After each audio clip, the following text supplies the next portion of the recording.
And so it was that the conflict between the New Canaanites and the Whitelegs was finally resolved. The courier's involvement had tipped the scale, shifting the fragile balance of power.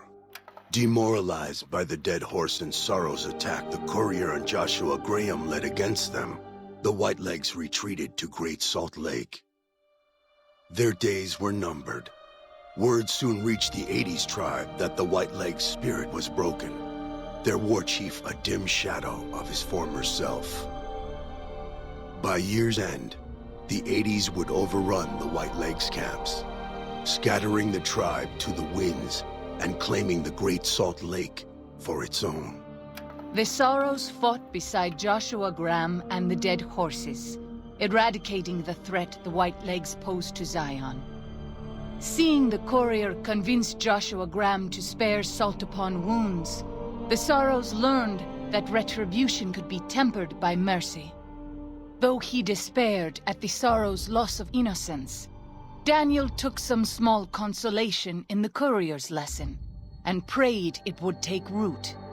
Having helped eradicate the Whitelegs from Zion, the Dead Horses returned to Dead Horse Point in triumph.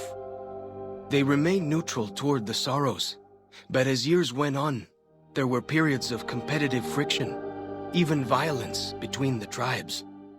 The New Canaanites, Daniel especially, intervened regularly as mediators, but found it difficult to reconcile the tribe's conflicts. The defeat of the Whitelegs in Zion marked a turning point in the fortunes of the Happy Trails Caravan Company. Every 2 months, the caravan met with the New Canaanites in Zion Valley to trade. Happy Trails soon returned to prosperity. The vigilance of the Sorrows and Dead Horses in defending southwestern Utah, initially startling to Happy Trails caravans, soon proved a blessing. The tribes united against the 80s, driving them back from Highway 50, and thus opening yet another trading route for Happy Trails caravans. Follows Chuck took the courier's words to heart and decided that he would behold the sights and sounds of distant lands with his own eyes and ears. After returning to Dead Horse Point, he quarreled with his family and other tribe members about his ambitions. One morning, they awoke to discover that Follows Chuck had set off alone, westward, into the wilderness. He was never seen again. Waking Cloud was distraught when she learned of her husband's death, but took comfort from her tribe and the compassion of the New Canaanites. She forgave Daniel for having concealed her husband's fate from her, and learned to accept his fate. When her grief faded, she took a husband from the Dead Horse tribe. At her bidding, he stayed close to home.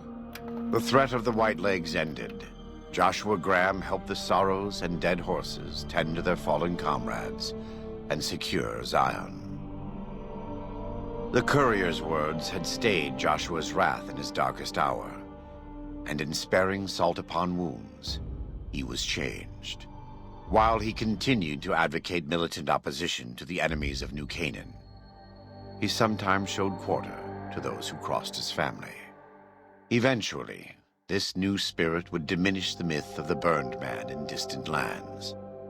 A small price for the peace it brought to Joshua Graham.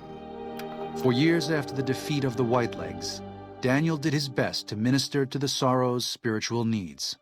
Try as he might, he could not hold back the tribe's increasing militancy and reverence of Joshua Graham. Demoralized, he returned to his family and Dead Horse Point. His failures haunted him for the rest of his days.